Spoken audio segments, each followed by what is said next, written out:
मनुष्य चाहे कितना भी प्रयास क्यों न कर ले, कितना भी प्रयत्न क्यों न कर ले, उसे अपने कर्मों का फल तो भोगना ही पड़ता है। चाहे मनुष्य कितना ही प्रयत्न कर ले, लेकिन वह कभी अपने कर्मों से बच नहीं सकता।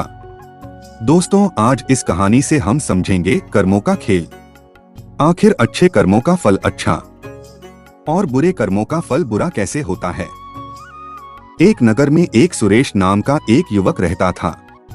वह बहुत धनवान था, लेकिन एक घटना की वजह से उसका सब कुछ नष्ट हो गया, खत्म हो गया। वह पूरी तरह बर्बाद हो गया। उसके पास कुछ नहीं बचा। अब उसके पास केवल 5 स्वर्ण मुद्राएं बची थी, तो उसने सोचा कि अगर मैं इस नगर में रहूंगा तो मेरा कुछ नहीं होने वाला। यही सोचकर वह उन 5 स्वर्ण मुद्रा को लेकर दूसरे नगर के लिए रवाना हो गया। जब वो दूसरे नगर के लिए जा रहा था तो उसे रास्ते में एक महात्मा मिले। वह महात्मा बहुत ज्ञानी थे। उनके ज्ञान की चर्चा चारों तरफ फैली हुई। वो युवक महात्मा के पास गया और बोला, महात्मा जी, आप कहाँ जा रहे हैं? महात्मा ने उससे कहा कि मैं यहीं पास के नगर में जा रहा हूँ। उसी वक्त मैं सोचा कि चलो अच्छा हुआ, साथ में मेरा भी सफर कट जाएगा। महात्मा ने उस युवक से पूछा कि बच्चा, तुम कहाँ जा रहे हो? तब उस युवक ने कहा कि महाराज, मैं पास के नगर में व्यापार करने के लिए जा रहा हूँ।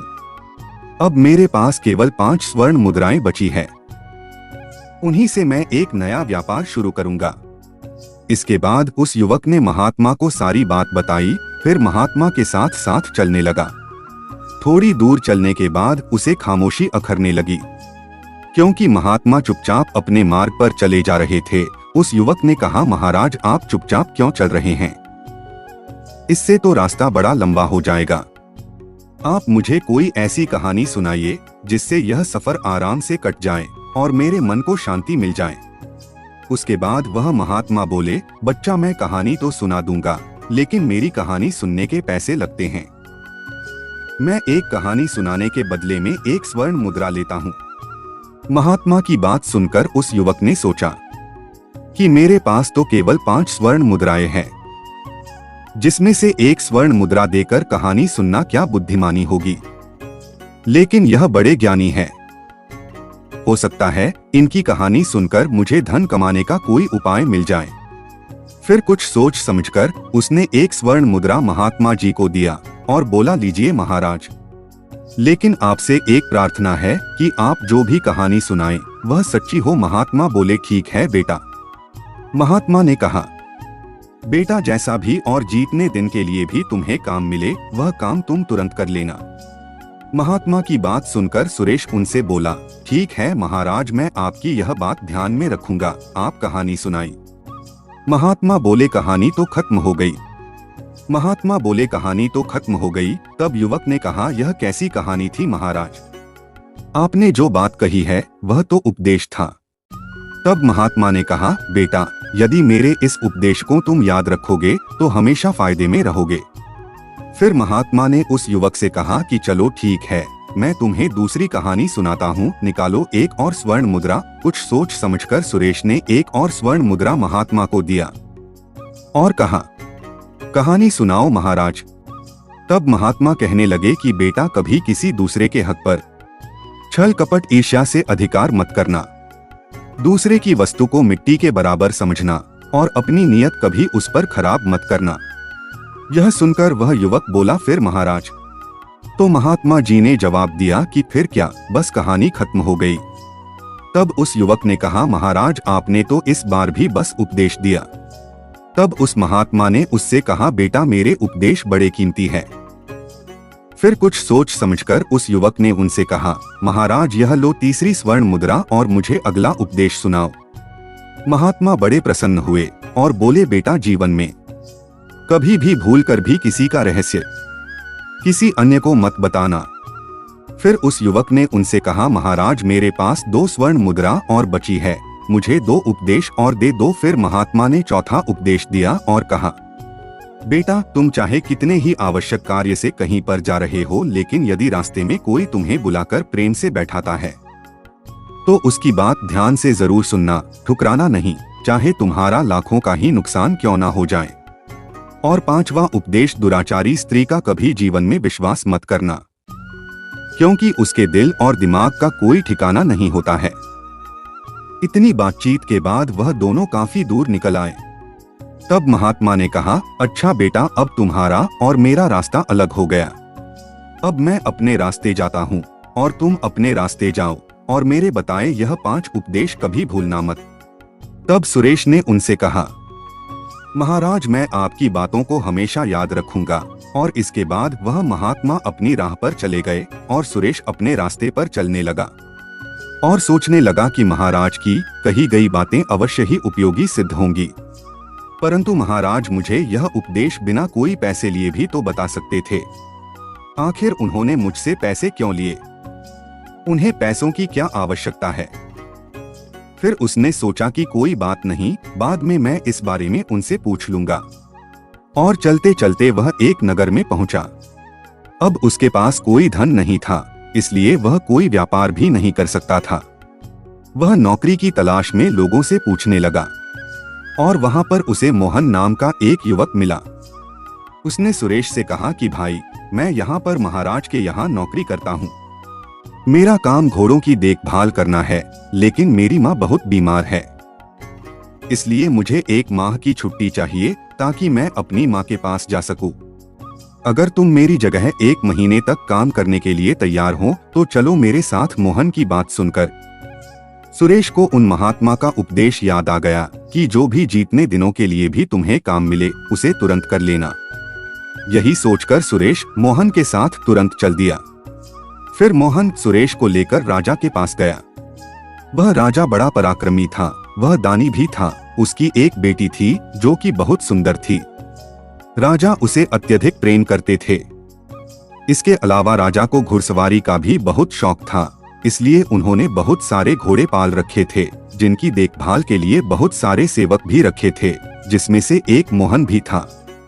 मोहन सुरेश को लेकर राजा के पास गया और बोला, महाराज, इसका नाम सुरेश है। मैं अपने स्थान पर इसको रखकर अपनी माँ के पास जाना चाहता हूँ। तब राजा ने कहा, मुझे इससे कोई दिक्कत नहीं, लेकिन अगर मेरे घोड़ों को कुछ भी हुआ तो उसके जिम्मेदार तुम होंगे, तुम्हें ही दंड भुगतना पड़ेगा। मोहन ने कहा, ठीक है महाराज, आप चिंता ना करें, इसको मैं सब समझा दूंगा। फिर मोहन सुरेश को लेकर शाही अस्तबल में ले गया। वहाँ बहुत सारे घोड़े बंधे हुए थे।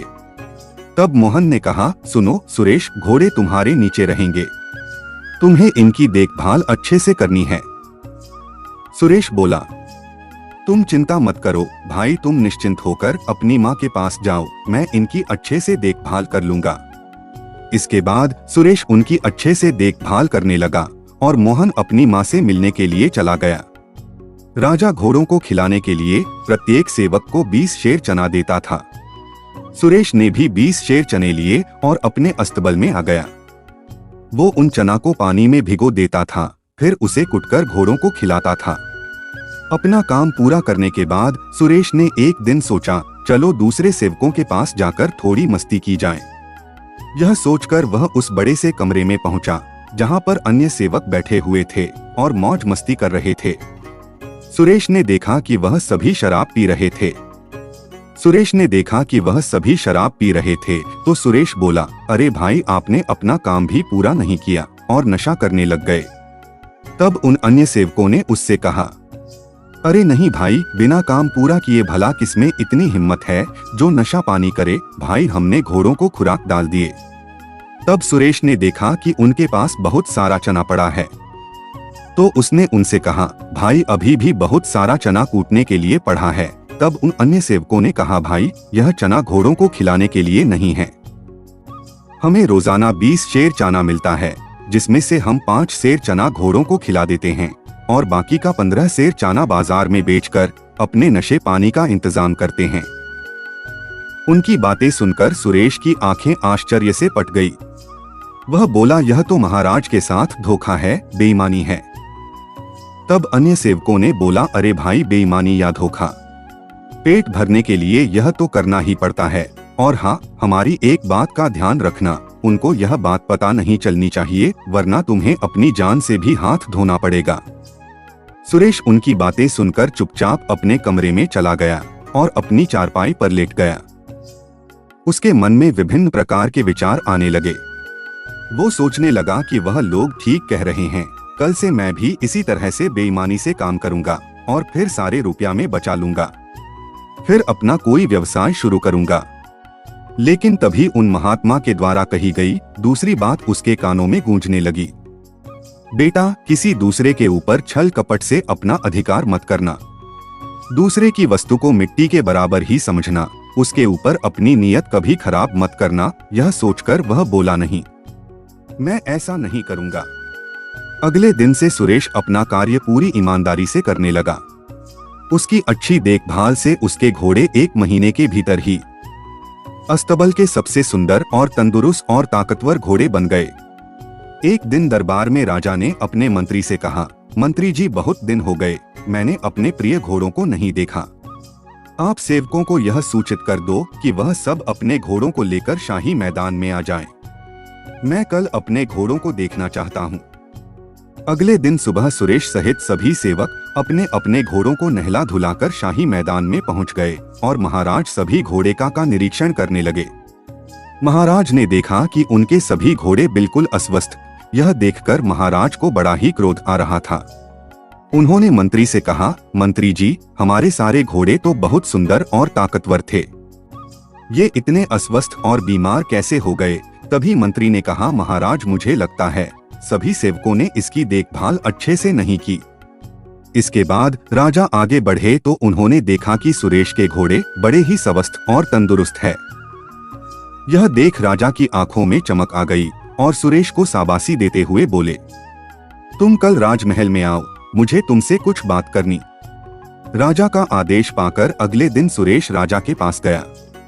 तब राजा ने उससे कहा, सुरेश, तुम वही हो ना जो मोहन के साथ आए थे? तब सुरेश ने कहा, हाँ राजा साहब, मैं वही हूँ। तब राजा बोले, सुरेश, मैं तुम्हारी सेवा से बड़ा प्रसन्न हूँ, इसलिए मैंने तुम्हें यहाँ पर यह जानने के लिए बुलाया है कि केवल तुम्हारे ही घोड़े इतने सुंदर और स्वस्थ कैसे हैं? बाकी सेवकों के घोड़े इतने आश्वस्त क्यों हैं, जबकि सबको एक साथ भोजन दिया जाता है, सबकी एक जैसा देखभाल होती है? तब कुछ सोच समझकर सुरेश ने कहा, महाराज, आपके प्रश्न का उत्तर मैं तभी दे सकता हूँ जब बाकी सभी सेवक यहाँ पर मौजूद हो। इसके बाद राजा ने कहा, ठीक है, सभी सेवकों को यहाँ पर बुलाया जाए। राजा की आज्ञा पाकर सभी सेवक वहाँ पर आ पहुँचे। तब राजा ने कहा, सुरेश, अब बताओ।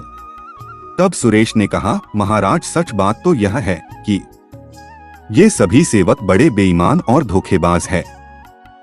आपकी आज्ञा यह थी कि सभी को 20 सेर चना घोड़ों को खिलाना है, लेकिन यह लोग केवल 5 सेर चना ही घोड़ों को खिलाते थे और बाकी का 15 सेर चना बाजार में बेच देते थे। लेकिन मैंने ऐसा नहीं किया। मैंने 20 सेर चना रोजाना घोड़ों को खिलाया है, इसीलिए मेरे घोड़े सुंदर, तंदुरुस्त और ताकतवर है। सुरेश की बात सुनकर महाराज को क्रोध आ गया। तब बाकी के सेवकों पर चिल्लाते हुए बोले, धोखेबाजों, नमक हराम, क्या यह बात सच है? जवाब दो, वरना मैं तुम्हारी गर्दन अभी धड़ से अलग कर दूंगा। राजा का क्रोध देखकर सभी सेवक डर के मारे कांपने लगे और बोले, क्षमा करें महाराज, हमसे गलती हो गई। हम विश्वास दिलाते हैं कि अब कभी ऐसी गलती दोबारा नहीं होगी।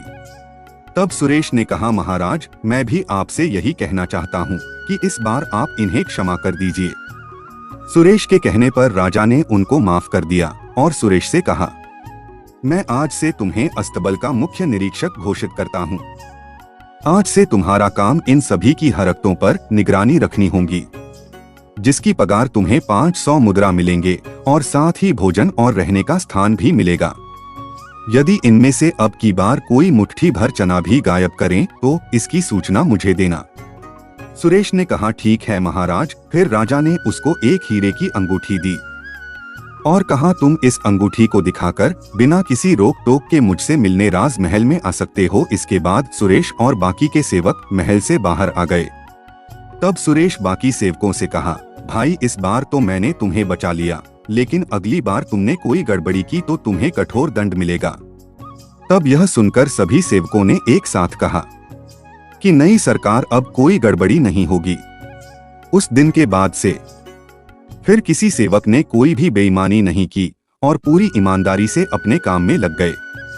इसका परिणाम यह हुआ कि जल्द ही सारे घोड़े तंदुरुस्त और स्वस्थ दिखाई देने लगे। यह देखकर राजा भी बड़े प्रसन्न हो उठे और कुछ ही दिन बीतने के बाद मोहन भी अपने नगर से वापस लौट आया और उसने जब घोड़ों को देखा तो वह हैरान रह गए, क्योंकि सब घोड़े बड़े ही सुंदर और ताकतवर नजर आ रहे थे। तभी बाकी सेवकों ने मोहन को घेर लिया और सारी कहानी कह सुनाई कि किस तरह सुरेश ने उनकी बेईमानी पकड़ ली और खुद मुख्य निरीक्षक बन गया। उनकी बात सुनकर मोहन ने कहा, अब मैं वापस आ गया हूँ, तुम लोग चिंता मत करो, उस सुरेश को मैं अवश्य सबक सिखा दूंगा। इसके बाद मोहन अपने कमरे में चला गया। तब उसने देखा कि कमरा बहुत साफ सुथरा था। इसके बाद वह एक तरफ अपने बिस्तर पर लेट गया और सुरेश के आने का इंतजार करने लगा। कुछ देर बाद जब सुरेश कमरे में आया तो वह मोहन को देखकर बड़ा खुश हुआ और उससे बोला, मोहन भाई तुम कब आए? तब मोहन ने कहा, मैं अभी कुछ देर पहले ही आया हूँ। इसके बाद दोनों आपस में बात करने लगे। तब सुरेश ने उसे सारी घटना बताई जो मोहन ने पहले से ही जान चुका था। इसके बाद दोनों ने भोजन किया और अपने अपने बिस्तर पर लेट गए। मोहन को नींद नहीं आ रही थी, वह तो सुरेश से बदला लेने के बारे में सोच रहा था। उस रात को आकाश में काले बादल हो रहे थे और जोरों की बिजली कड़क रही थी। इधर राजकुमारी को नींद नहीं आ रही थी, वह अपने कमरे में इधर उधर घूम रही थी। फिर उसने अपने कमरे के एक तख्ते को हटाया जिसके नीचे एक गुप्त रास्ता था। वह तुरंत उस गुप्त रास्ते की सीढ़ियों से नीचे उतरने लगी। उधर तेज बिजली कड़कने की आवाज सुनकर सुरेश की नींद टूट गई और वह सोचने लगा कि जरा मैं घोड़ों को संभाल कर आता हूँ, कहीं सेवकों ने उन्हें बाहर तो नहीं छोड़ दिया है। यही सोचकर वह अस्तबल के बाहर चला गया। तभी एक लकड़ी का तख्ता एक तरफ हटा, उसमें से राजकुमारी निकलकर बाहर आई। असल में यह उसी गुप्त रास्ते का दूसरा हिस्सा था जो राजकुमारी के कमरे से लेकर मोहन के कमरे तक खुलता था। इस गुप्त रास्ते से राजकुमारी निकली और मोहन को उठाने लगी।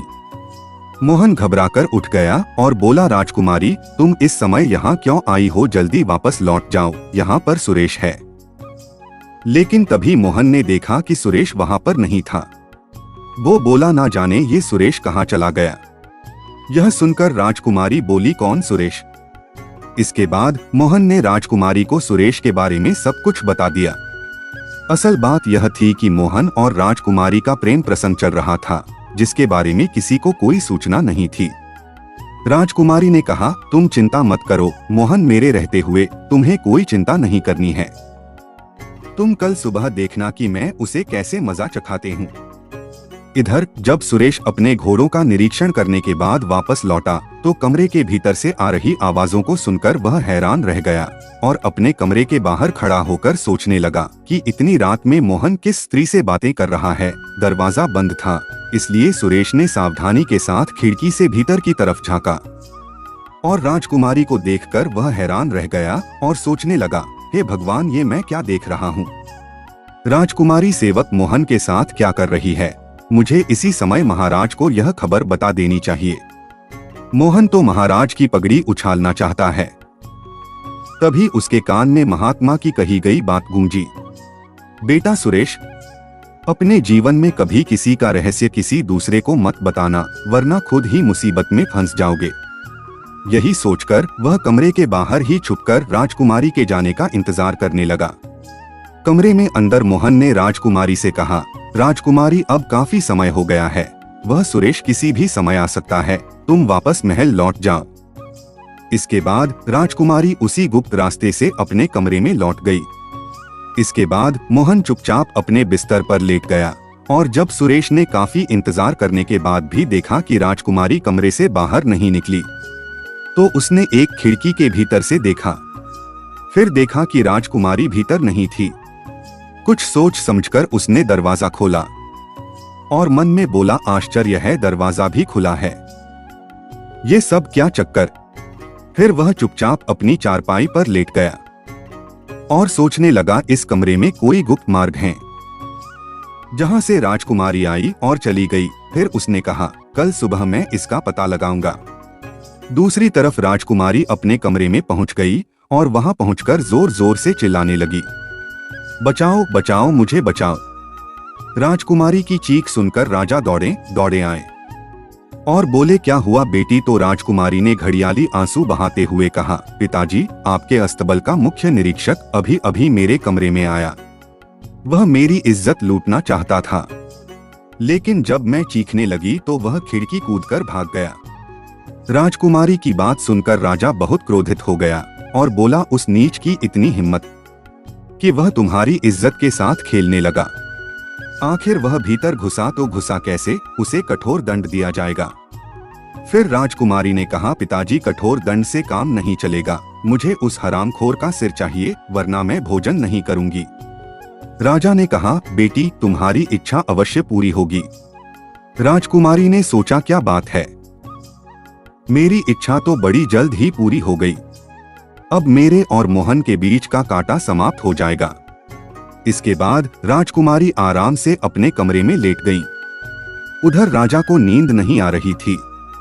वह विचार कर रहा था कि मैं कल सुबह सुरेश को मृत्यु दंड दूंगा।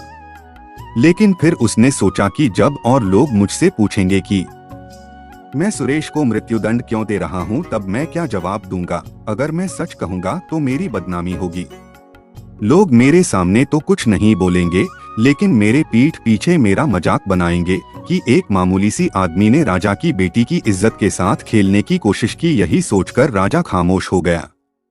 तब उसके मन में एक योजना आई कि मैं गुप्त तरीके से सुरेश को मरवा देता हूँ। इससे किसी को पता भी नहीं चलेगा और मेरा काम भी हो जाएगा। इसके बाद सुबह होने पर राजा नसीम कसाई के पास गया और उसे बोला, नसीम, तुम्हें मेरा एक काम करना होगा। नसीम ने कहा, आज्ञा करो महाराज। तब महाराज ने कहा, तुम्हें एक व्यक्ति का सिर काटना है। यह सुनकर नसीम ने बोला, नहीं महाराज, मैं ऐसा नहीं कर सकता। लेकिन फिर राजा की आज्ञा पाकर उसे ऐसा करना पड़ा। तब राजा ने कहा कि मैं अभी तुम्हारे पास एक युवक को भेजूंगा। तुम किसी भी बहाने से उसे अपने कारखाने के अंदर ले जाकर उसका सिर काट देना। उसके बाद मैं तुम्हारे पास एक दूसरे युवक को भेजूंगा। युवक को तुम उसका कटा हुआ सिर को देकर भेज देना। नसीम ने कहा, ठीक है महाराज। इसके बाद महाराज अपने महल वापस लौट आए और सुरेश को बुलाया और कहा, सुरेश, तुम अभी इसी वक्त नसीम कसाई के कारखाने जाओ। वहां पर तुम्हें वह जो भी चीज दे उसे लेकर मेरे पास आओ। राजा का आदेश पाते ही सुरेश अपने काम के लिए तुरंत निकल पड़ा और मन में सोचने लगा कि राजा को आखिर कसाई से क्या काम हो सकता है।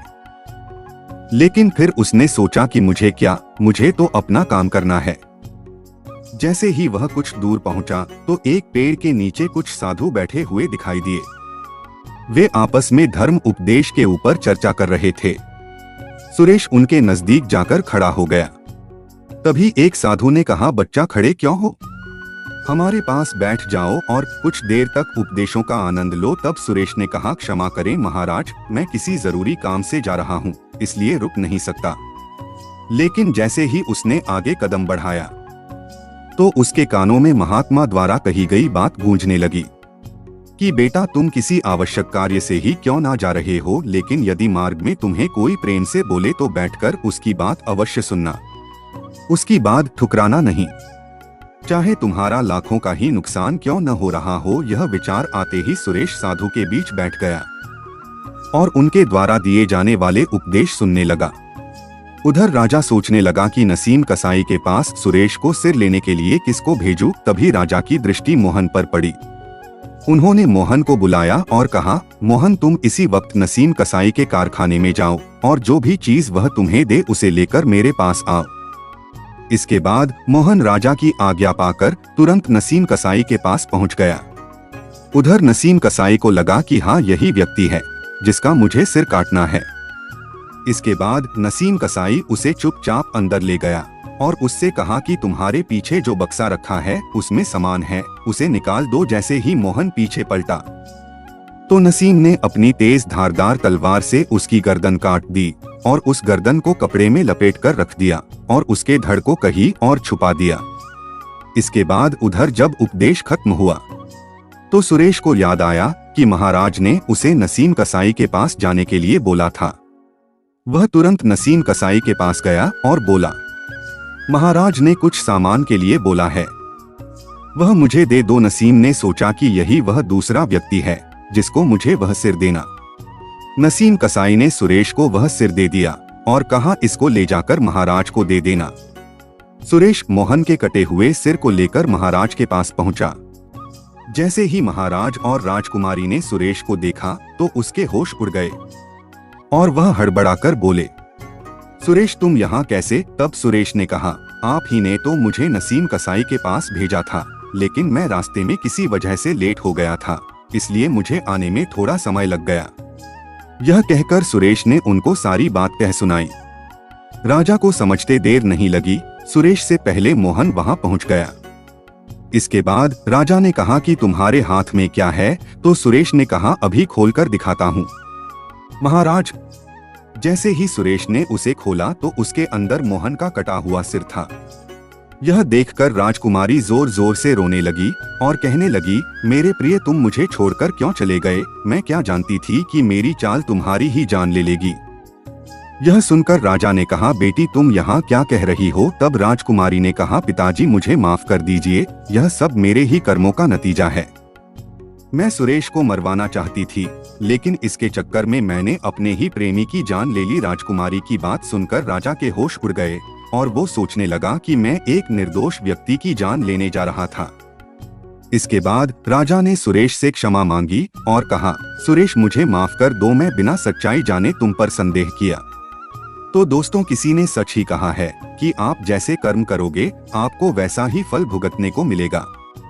यहाँ राजकुमारी सुरेश को मरवाना चाहती थी, लेकिन उसका स्वयं का प्रेमी ही मृत्यु के घाट उतर गया।